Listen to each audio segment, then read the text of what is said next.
DD national पर।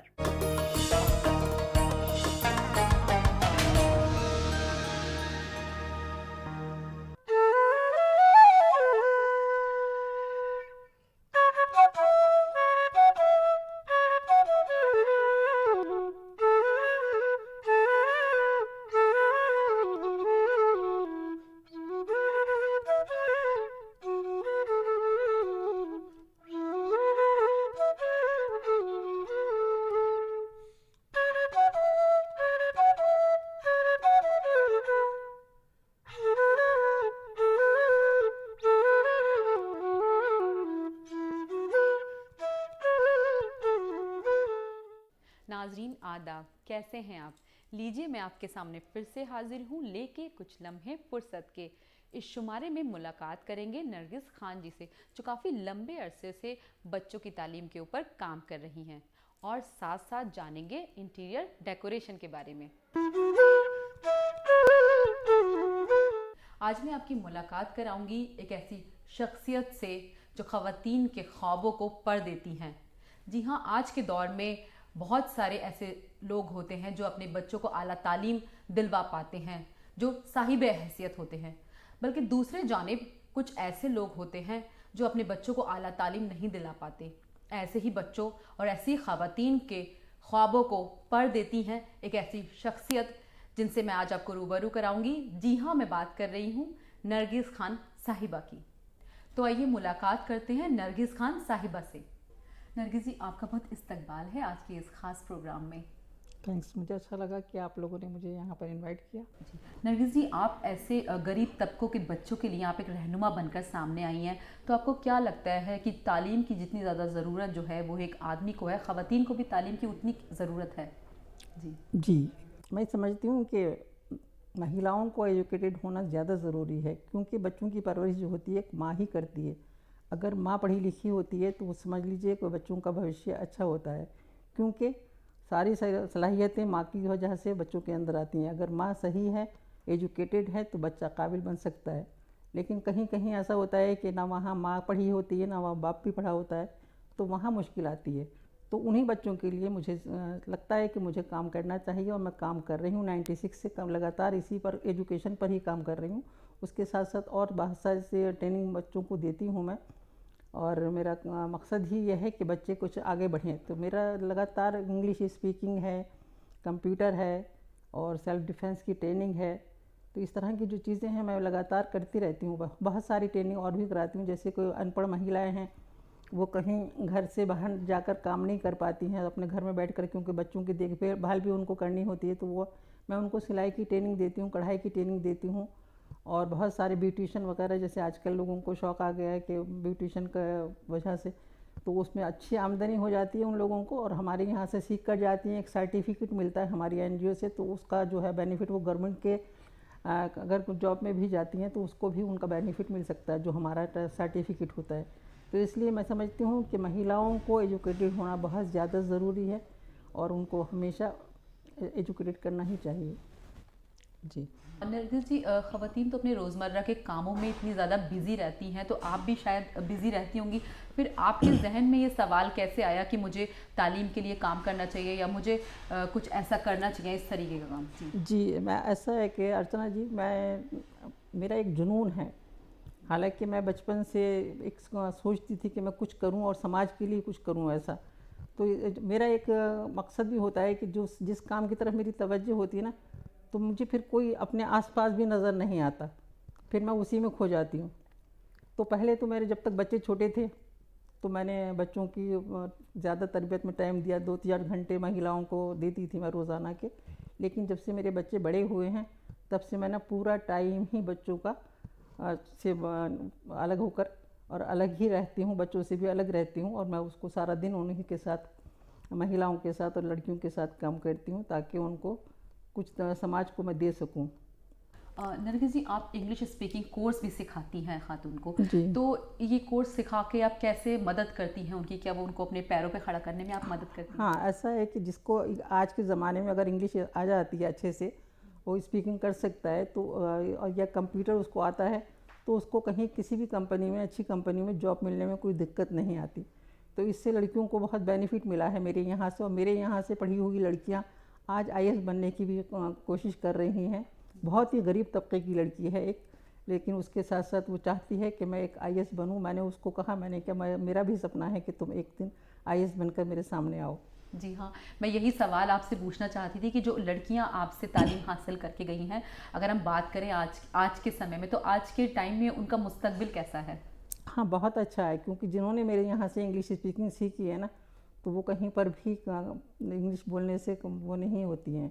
मतलब उनको अच्छा लगता है, वो इंग्लिश में बात करती हैं। कहीं किसी कंपनी में जाती हैं तो उनको जो इंटरव्यू लिया जाता है इंग्लिश में, तो वो अच्छे से बात कर सकती हैं, क्योंकि मेरा लगातार 5 साल मैंने इंग्लिश स्पीकिंग सिखाई है।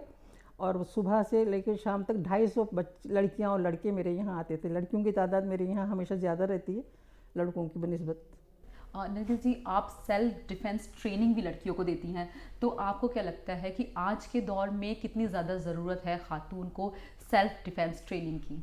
आज के दौर में तो ज़रूरत ही ज़रूरत है, क्योंकि ऐसे हालात बन चुके हैं कि लड़कियां अपने आप को मतलब कहीं भी जाती हैं तो सुरक्षित नहीं महसूस करती हैं। तो अगर वो अपना मुकाबला अपने आप कर सकती हैं, क्योंकि शिकायत तो बात की बात है कि हम किसी से शिकायत करें, पुलिस में जाएं, कहीं जाएं, किसी को बताएं, लेकिन अगर वो खुद इतनी पावर रखती है कि वो अपने आप अपनी हिफाजत कर सकती है, तो मैं इसलिए चाहती हूँ कि हर लड़की, जितनी भी मेरे से कोशिश होती है, जहाँ पर भी होती है, मैंने यहाँ से लेकर रायपुर भी यतीम खाने की जो 1000 लड़कियाँ थी, मैंने उनको भी सेल्फ डिफेंस की ट्रेनिंग यहाँ से ट्रेनर भेजकर अपना पैसा लगाकर 25,000 रुपये उनको दिया, और ट्रेनर को यहाँ से भेजकर और मैंने वहाँ सेल्फ डिफेंस की ट्रेनिंग कराई। तो मेरा मकसद ये है कि मैं आपको ये बताना चाहती हूँ कि मेरे यहाँ की जो ट्रेनिंग ली हुई लड़की है सेल्फ डिफेंस की, 11 साल की बच्ची स्कूल से आ रही थी, उसने देखा है कि एक महिला का पर्स छीनकर एक लड़का ले जा रहा है, और उसने उस लड़के से भाग कर गई, अपना बैग फेंका, और फेंकने के बाद उस लड़के से जाकर उसको पता नहीं किस ट्रिक से गिराया, और उसे वो पर्स छीन कर लेकर आई और लाकर उस महिला को दिया। तो हमारे लिए बहुत गर्व की बात है कि एक 11 साल की बच्ची, एक जवान लड़के को, क्योंकि हमारे यहाँ जो ट्रेनिंग दी जाती है, एक अगर आपके पास कॉपी भी है या आपके पास एक पेपर भी, अखबार भी है, तो आप उससे भी वार कर सकते हैं और उसको गिरा सकते हैं, उसको बेहोश कर सकते हैं। जी, बहुत खूब, बहुत अच्छी बात आपने कही। और अच्छा, मैं आपसे ये पूछना चाहती हूँ कि बहुत सारी ट्रेनिंग्स आप देती हैं लड़कियों को, जो प्रोवाइड करवाती हैं, तो फिर आप ये अखराजात को कैसे मैनेज करती हैं? कुछ लोग आपकी मदद करते हैं या कैसे करती हैं आप मैनेज? ये तो आज तक मुझे नहीं मिला है कि कहीं से मुझे कोई हेल्प मिली है, क्योंकि मैं जो है उसको आज तक अपने आप ही हेल्प, वो अपना जो भी खर्च अखराजात पूरे करती रही हूँ। अच्छा, तो जो खातून हैं जो आपसे इस तरीके की तालीम हासिल कर पाती हैं, तो मैं पूछना चाहती हूँ कि जो उनके वालिदैन हैं वो तो बहुत खुश होते होंगे, तो फिर लोग, आपके जो आसपास के लोग हैं या जो बच्चे हैं, वो किस तरह से आपकी तारीफ़ करते हैं? बच्चे तो खुश होते हैं, माँ बाप को तो खैर वहाँ के, क्योंकि जिस तरह का माहौल है वहाँ का, उस तरह उनको माँ बाप को तो ज़्यादा परवाह नहीं होती है, क्योंकि उनको बच्चों की तरफ भी ध्यान ही नहीं होता है कि हमारा बच्चा पढ़ रहा है या नहीं पढ़ रहा है। अगर पढ़ रहा है तब भी ठीक है, नहीं पढ़ रहा है तब भी ठीक है। लेकिन हाँ, जो बच्चे यहाँ हैं, जो लड़कियाँ मेरे यहाँ से पढ़कर गई हैं, उनको बहुत अच्छा लगता है। वो जब भी कभी मिलती हैं या भी बात होती है तो बहुत खुश होती हैं, बहुत अच्छे से मेरे से बात करती हैं और शुक्रिया अदा करती रहती हैं।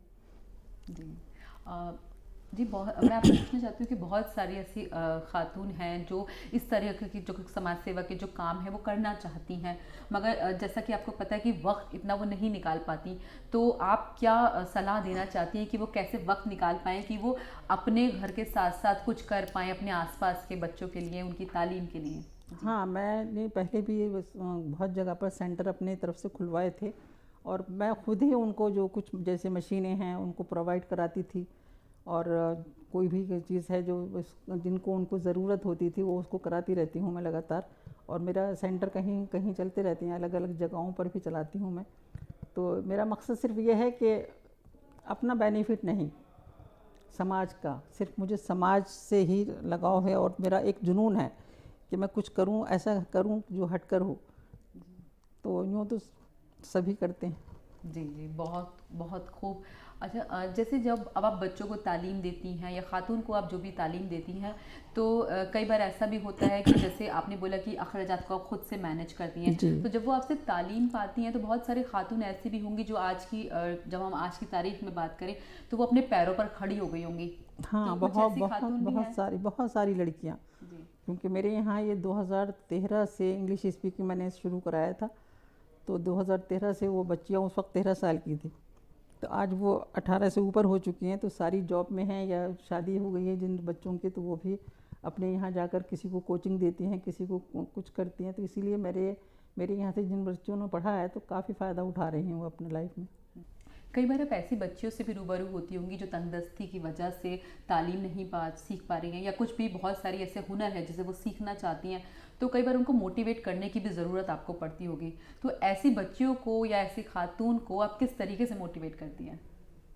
देखिए, जहाँ तक हो सकता है मेरे से, मैं उनको चाहती हूँ कि मेरे से जो भी हेल्प होती है उनकी, तो मैं उनको, जैसे सिलाई मशीन है या कुछ भी है तो मैं उनको प्रोवाइड करा देती हूँ, या कहीं भी उनको किसी भी चीज़ की ज़रूरत पड़ती है तो मैं कोशिश करती हूँ कि उनको दे पाऊँ।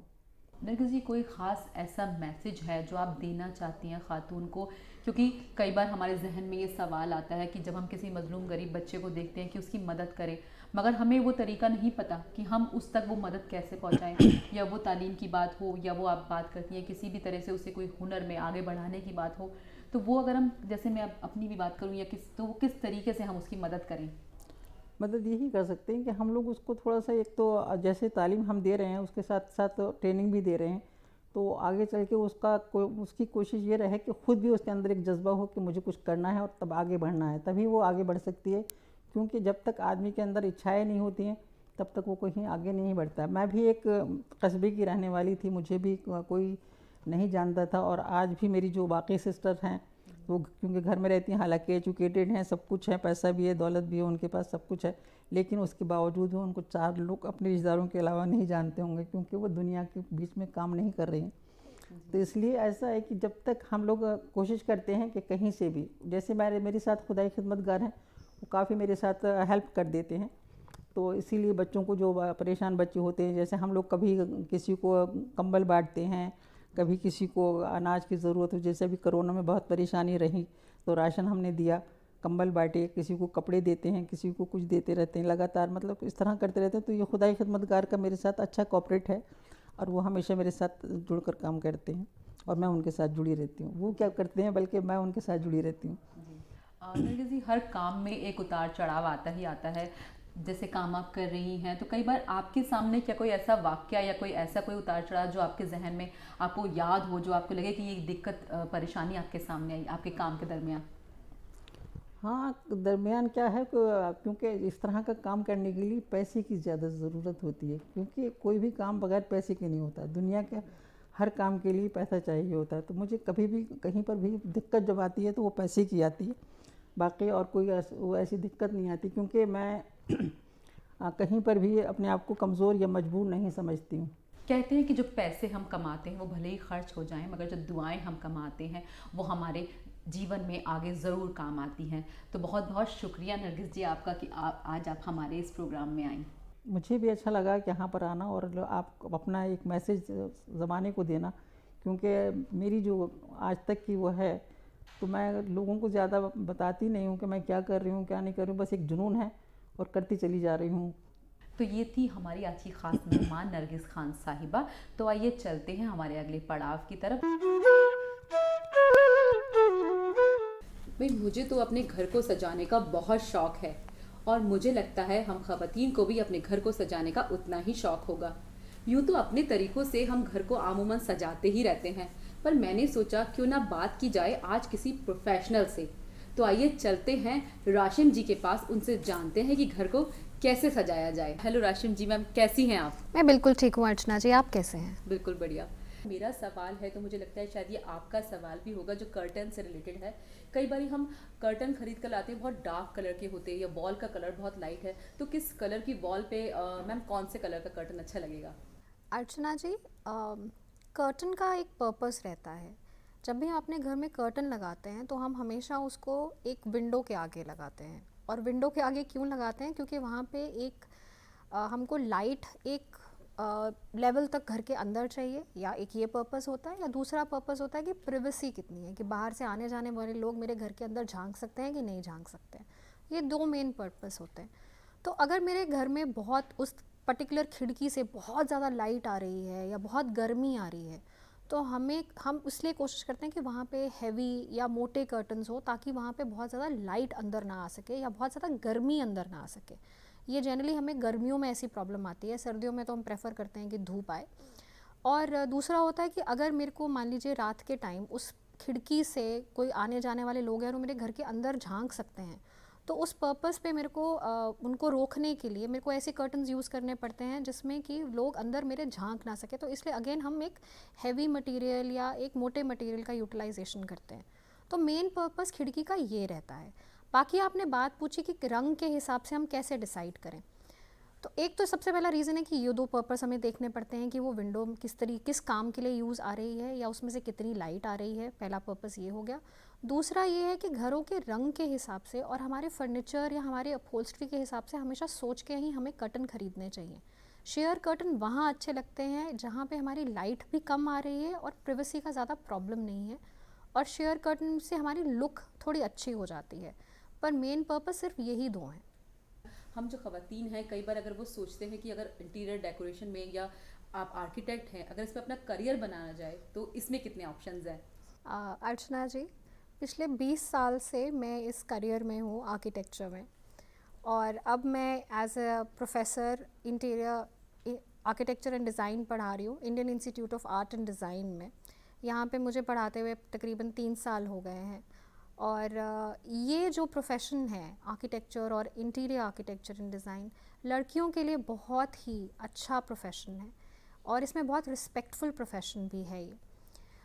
आपको एज अ वुमन आपको वो करने को मिलता है जिसमें आपको मज़ा आता है, क्योंकि आपको घर सजाने में बहुत मज़ा आता है या कोई भी बिल्डिंग सजाने में मज़ा आता है, तो आप वही चीज़ करते हैं। पहली बात तो ये। दूसरा, आपके पास एक इन्फॉर्मेशन है जो बाकी आम लोगों से कहीं ज़्यादा हो जाती है ये पढ़ाई करने के बाद। थर्ड, आपके पास एक प्रोफेशनल क्वालिफ़िकेशन है जिसके पर्पस या जिसकी वजह से आप एक अपना नाम, कल को आप अपना स्टार्टअप, अपना एंटरप्रेन्योरशिप को कर सकते हैं जिसमें आपकी ज़्यादा इन्वेस्टमेंट भी नहीं है। तो ये एक बहुत ही बढ़िया और अच्छा करियर है आजकल हमारी यंग जनरेशन में, स्पेशली लड़कियों के लिए या लेडीज़ के लिए। राशिम जी, जब हम घर की विंडोज़ की बात करते हैं तो विंडोज़ आप बताएंगे कि विंडोज़ किस मटेरियल की होनी चाहिए और क्या साइज़ उनका होना चाहिए? पहली बात तो हमें ये देखना चाहिए कि विंडोज़ कौन सी डायरेक्शन में हम दे पा रहे हैं। अगर तो साउथ या वेस्ट डायरेक्शन है तो उसमें बहुत ज़्यादा धूप और लाइट आती है और गर्मी भी आती है। और जैसे हमारे भारत देश में मोस्टली नॉर्थ में ज़्यादातर गर्मी ज़्यादा रहती है, तो साउथ और वेस्ट की जो विंडोज़ हैं उनका साइज़ जनरली 1:4 या 1:3 की रेशो में होना चाहिए, मतलब छोटा साइज़ होना चाहिए अगर साउथ या वेस्ट में आपकी विंडो आ रही है। अगर नॉर्थ या ईस्ट में आपकी विंडो है या नॉर्थ ईस्ट में आपकी विंडो है, वहाँ से आपको डायरेक्ट सनलाइट नहीं आती, तो वो एक अच्छा ऑप्शन रहता है, क्योंकि मेरे को लाइट तो आ रही है पर मेरे को हीट नहीं आती है। तो वहाँ पे हम विंडोज़ थोड़ी बड़ी भी कर सकते हैं, तो 1:1 का रेशो ले सकते हैं, 1:2 का रेशो ले सकते हैं। तो उस हिसाब से हम लोग विंडो डायरेक्शन के हिसाब से डिज़ाइन कर सकते हैं। मैम, विंडोज़ की बात आपने बताई है, एक और सवाल है जो मैं पूछना चाहती हूँ कि जैसे कई बार घर में कुछ लीकेज आ जाती है तो कई बार हमारा वो जो कॉर्नर है वो बहुत ख़राब लगता है, तो कुछ ऐसा तरीका है कि वो लीकेज वहाँ से हम उसको क्लियर भी कर दें, क्लीन कर दें उस, और वो जो एरिया है वो बहुत और ज़्यादा खूबसूरत लगे? अर्चना जी, सीपेज का सबसे पहली तो हमें ये कोशिश करनी चाहिए कि हमें पता चले कि ये सीपेज आ कहाँ से रही है, क्योंकि किसी भी चीज़ को ठीक करने के लिए पहले ये जानना ज़रूरी है कि उसकी जड़ कहाँ से है। तो सीपेज 2-3 रीज़न्स की वजह से आती है। अगर तो ज़मीन से आ रही है तो मतलब कि आपकी ज़मीन पे डैम प्रूफ कोर्स नहीं हो रखा है। अगर छत से आ रही है तो उसका मतलब ये है कि वहाँ पे वाटर प्रूफिंग नहीं हो रखी है। और अगर दीवार में आपकी वजह से सीपेज है तो देखना पड़ेगा कि बाथरूम है या किचन है, तो हो सकता है उसकी कोई पाइप है जो लीक कर रही है, या शायद उसमें प्लस्तर ठीक से नहीं हो रखा है। तो ये सब चीज़ें हमें पहले उसको जड़ से ठीक करना चाहिए और कोशिश करनी चाहिए कि दीवार की बाहर वाली सतह से हम उसको ठीक कर सकें। उसके बाद जब हम वो कर लेते हैं, प्लस्तर करने के बाद, फिर तो आप उस पर कोई भी रंग यूज़ कर सकते हैं या वाटर प्रूफ कर सकते हैं। मोस्टली कॉन्ट्रैक्टर्स ये बताते हैं कि आप टाइल लगा लीजिए या उस पर पैनलिंग कर लीजिए। वो एक टेम्परेरी सॉल्यूशन है, परमानेंट सॉल्यूशन नहीं है। तो अगर आपका अपना घर है और आप चाहते हैं कि वो घर ठीक से मेंटेन हो, तो बेटर यही होगा कि आप उसकी वाटर प्रूफिंग की प्रॉपर्ली करवाएं। उसके बाद उस पर जिस तरह से आप चाहें तो उसको सुंदर कर सकते हैं। क्योंकि वॉलपेपर भी लगाएंगे तो उसमें धीरे धीरे पानी आ जाएगा, टाइल लगाएंगे तो आपकी दीवार अंदर से ही ख़राब हो जाएगी। जैसे मैम आपने बोला उसको इंटरनली जब हम ठीक कर देते हैं मान लीजिए, तो कुछ उस कॉर्नर को हाइड करने के लिए, उसको और ज़्यादा खूबसूरत बनाने के लिए हम कुछ ऐसा कर सकते हैं? जब आपने प्रॉब्लम को जड़ से ही ठीक कर दिया अर्चना जी, तो उसको ज़रूरत ही नहीं पड़ेगी आपको सुंदर करने की या उसमें कुछ और हाईलाइट करने की, वो अपने आप ही ठीक हो जाएगा। पर अगर आप चाहें तो उसके आगे फिर हम यही है, पैनलिंग कर सकते हैं, पेंट यूज़ कर सकते हैं, टेक्सचर पेंट यूज़ कर सकते हैं, ये ऑप्शंस अवेलेबल हैं, तो आप ऐसे उसको ठीक कर सकते हैं। तो नाज़रीन, घर को सजाने को लेके हमारे जितने भी सवालात थे, मुझे लगता है आज उन सारे सवालात के जो जवाब थे वो राशिम जी के ज़रिए आज हमें जानने को मिले हैं। तो आइए चलते चलते कुछ खास टिप्स उनसे जान लेते हैं घर को सजाने को लेके। अर्चना जी, मैं हमारी जितनी भी लेडीज़ हैं उनको ये बताना चाहूँगी कि सबसे पहले तो अपने घर को आप क्लटर फ्री रखिए, ये बहुत ज़रूरी है। क्योंकि जितना आपके घर में सामान बिखरा पड़ा रहेगा उतना ही घर की एनर्जी स्टोर होती है और नेगेटिविटी ज़्यादा आती है घर में। तो सबसे पहले तो अपने घर को क्लटर फ्री रखें, साफ़ सुथरा रखें, ये बहुत ही इम्पॉर्टेंट टिप है। दूसरा, अपने घर की एंट्रेंस को बहुत ही चाहें तो उसको सुंदर कर सकते हैं, उसमें आप लाइट्स लगा सकते हैं। आप चाहें तो घर की एंट्रेंस के आगे एक पानी रख के उसमें कुछ लोटस के पेटल्स रख सकते हैं या रोज़ पेटल्स रख सकते हैं। तो ये आपकी एंट्रेंस में आते ही लोगों को बड़ी अच्छी एक सॉफ्ट सी फीलिंग क्रिएट करता है। आप घर में अरोमास का यूटिलाइज़ भी कर सकते हैं। आजकल टी लाइट का यूज़ है, आजकल घर में डिफ्यूज़र्स यूज़ होते हैं। तो आप अपने घर की जो मेन लिविंग एरिया है उसमें आप जैस्मिन यूज़ कर सकते हैं, बेडरूम में लैवेंडर यूज़ कर सकते हैं या रोज़ यूज़ कर सकते हैं। बच्चों के लिए अगर उनकी पढ़ाई के लिए आपको लगता है कि हमें कुछ बच्चे पढ़ाई पे ध्यान दें, तो उनकी कंसंट्रेशन बनाने के लिए आप ऑरेंज अरोमा यूज़ कर सकते हैं या लेमन अरोमा यूज़ कर सकते हैं। तो अरोमास का भी उतना ही यूटिलाइजेशन हम कर सकते हैं अपने घरों में जितना कि हम बाकी सारी चीज़ों पे ध्यान देते हैं। तो फ्रेगरेंस एक बहुत ही बड़ा इफ़ेक्टिव रोल प्ले करती है।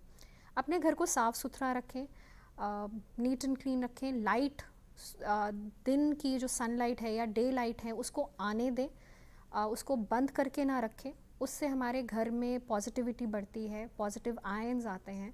और साफ़ सुथरा रखें। केमिकल्स का इस्तेमाल जितना कम हो सके उतना यूज़ कम करें।